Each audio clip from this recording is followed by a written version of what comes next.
Alright guys, welcome back to the channel. So, I wanted to update you on the last load I took before I went home. That was the Minneapolis to Plainfield, Indiana. Last I checked in, I believe, was in the morning. Regardless. So anyhow, got a room that night, as you know. And then the following morning, I went there. I showed up there about 6:45, close to 7 a.m. the next morning. Went in. They told me that I didn't have an appointment scheduled. So came back out, and I tried to get in touch with the broker. Tried to get in, let dispatch know. Got in touch with the broker. No response from the broker. Which I figured at that time, I knew it was a small independent broker. So I knew it would probably be, 8 o'clock or so. Because that was the delivery time. So I figured about 8 o'clock or so is when I would be hearing anything back. So I knew I was relegated to sitting there until at least then. Broker does finally get in touch around 8:30, 8:15, somewhere in that neighborhood. And I let them know what's going on. They said I need an appointment scheduled. I don't have it. They're not willing to take it. So he says, okay, let me look into it. Let me see what I can do. So for the next couple hours, I message them every about 20 minutes, half hour or so. They're working on the paperwork. It should be any time now. Sit there. Now, we're in detention time come 10 a.m. So, at 10 a.m., I've already been sitting there for about 3 hours plus, which is just free of charge, obviously. It's just part of the gig. So, now we're getting into detention, and I'm trying to get in touch with the broker. No reply from the broker, man. Haven't heard from him since about, 9:30 maybe. And we spoke on the phone. Tried calling his phone. I get the ignore button because I got that little text that says, hey, call you back. He never called back. I left a voicemail. I sent email. Did everything I could. I even tried getting in touch with the company that was shipping the product. But I couldn't get a good phone number for there. Every phone number kept taking me back to a place that was based in Michigan, and I couldn't get a live person even on that end. So I was just striking out on that part, trying to get in touch with them. Because I figured if I got in touch with the shipper, they would have a contact with who they set the load up with to where it's being delivered to, and then we'd be able to get it all taken care of. But as I said, couldn't get in touch with anybody. So we're at like 1:30 in the afternoon. Still, no reply from the broker. So, as I touch base about this broker to begin with, as far as the listing of the mileage and stuff, so safe to say this broker is going to be on the do not use list. So, anyhow, about 1:30, I decided I'm going back in because I was striking out on getting the information, the contact information. So I figured maybe I'll go inside and maybe they'll have the contact information. So when I go inside, first person I spoke to had no clue what was going on, just more worried about his cell phone and nails and stuff than he was, helping me out as far as knowing his job probably. But anyhow, then somebody else came over and was like, hey, we don't, they don't even deal with that. This is done through FedEx. So at that point, finding out that this is, obviously is a, third party that's dealing with this. This is going through another broker, another carrier that brokered it out and whatnot. So anyhow, find out it's through FedEx. So I was going to contact FedEx, but before I went outside to get in touch with FedEx, the lady that was helping me, the second lady that was helping me, she said, let me see the information. Let me see if I can pull it up. So I showed her the Raycon information. She was trying to pull up the reference number off of the Raycon. There was nothing. And I said, let me go out and grab the paperwork while you're checking that. So I went out and I grabbed my BOL. And on the BOL was limited information on that. So I was checking my freight, looking for a packing slip, see if the packing slip had more information, which I found a packing slip, and the packing slip did have more information on it.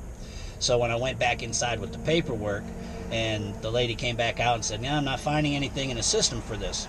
And then I showed her the paperwork. The BOL did nothing, but the packing slip, she was like, oh, hey, I remember seeing an email about this Minneapolis order, this, that I was on. So she takes the paperwork, she goes and checks into it. Took her about 20 minutes or so, but she finally comes out and she's like, hey, yeah, I got you set up, or I got it figured out. I got to go talk to my supervisor and make sure it's okay to take it. So that was another about 15, 20 minutes or so. She comes back. She's like, okay, we're going to be able to take it off. Just meet me down at the ramp. Went down to the ramp, got it all taken care of finally. So by the time I got unloaded and out of there, it was just a few minutes after 3 o'clock. So I got 5 hours detention time on that at $30 an hour, which is $150 on top of the what was $625. So I ended up getting $775 for the load. But the downside is it was late in the day. Wasn't really anything popping that I could snatch that was making sense because I needed to be home the next day anyhow. So I ended up not getting a load, so struck out on getting another load. Ended up just deadheading home. Went most of the way that night, and then just went home in the following morning, because which was like I can't remember what the mileage was, 300 and some odd miles. Because I was in Indianapolis, I live up in Akron, so it was about a 5, close to 6 hour drive. So I didn't want to come in at night. The grandbaby would have been asleep. I didn't want to wake everybody up, so just went ahead and came in the following morning. But these are the things you'll deal with some of these brokers out here that are on these load boards. It's just there's no regulations on these guys as far as, I mean, you get your required, DOT MC numbers or whatever you need, your insurance, and you can go out there and broker freight. And unfortunately, some of these people are just, they're just out to make whatever they can off anything. And what's messed up is that originally dealing with this person seemed like a nice guy and everything, and it's like even talked to him about possibly trying to work with them if we're in the Minneapolis area, because they said they work that lane pretty often. I was like, okay, that'd be nice, like that's a decent run, taking you to a decent area. If you could get connected with that'd be a nice solid run. But seeing that he just basically went to ignore mode after there was problems, I mean, what would I have done if that person wouldn't have figured it out? You know what I mean? I would have contacted FedEx.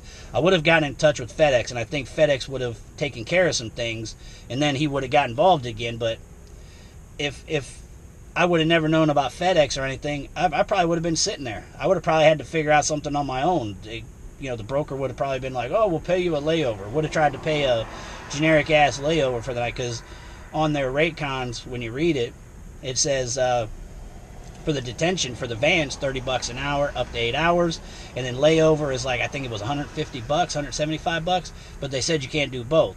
So I imagine if I would have sat there all day, they would have tried to just give me the layover, which would have been like $150, $175 for the entire day, the entire night, and then unload the next morning, if they would have got it figured out then, which he probably wouldn't have, just by the way he was acting. He didn't seem like he was getting anything, because the dude said, oh yeah, we're processing the paperwork now, and then to not hear from him again, he obviously wasn't processing no paperwork.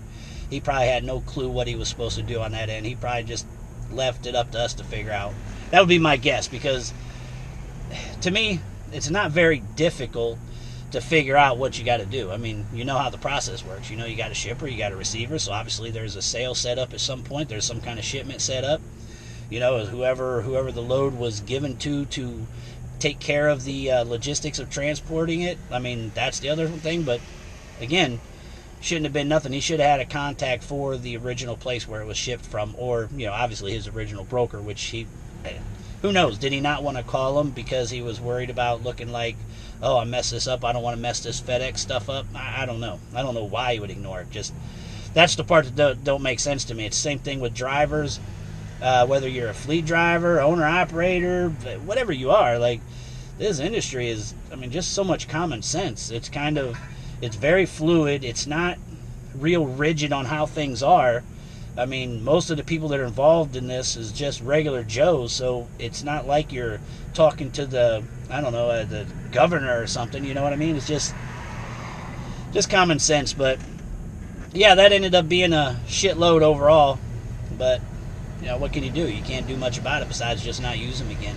There ain't nothing you can do about letting FedEx know or letting somebody know, or there's nothing you can do about it. Bad service is bad service. You just can't use that service. Same thing if you decide to use T-Mobile or Verizon or AT&T, same thing. Any kind of services you get with certain Wi-Fis, you just have to, all you can do is just not use them. That's all you can do.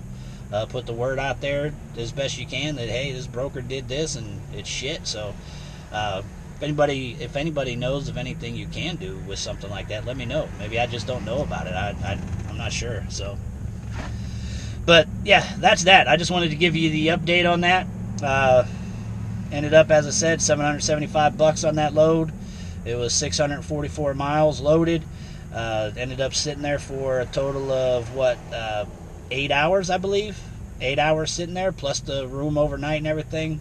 Now, that wasn't required. That was just because I needed to, because we got 2 people in here. But, yeah, those ones are frustrating because you waste a day in a good area. Those are the biggest things to me. Like, you know, if I was in a bad area, I'm just like, okay, I'm gonna get this. I'm gonna soak up this money. It's gonna help make the rate better, all that good stuff. But when I'm in a great area, man, I'm super freaking like anxious to just get this off and let me get this next load and make this money. But all right, so that's the update, man. I'm gonna get out of here. Holler.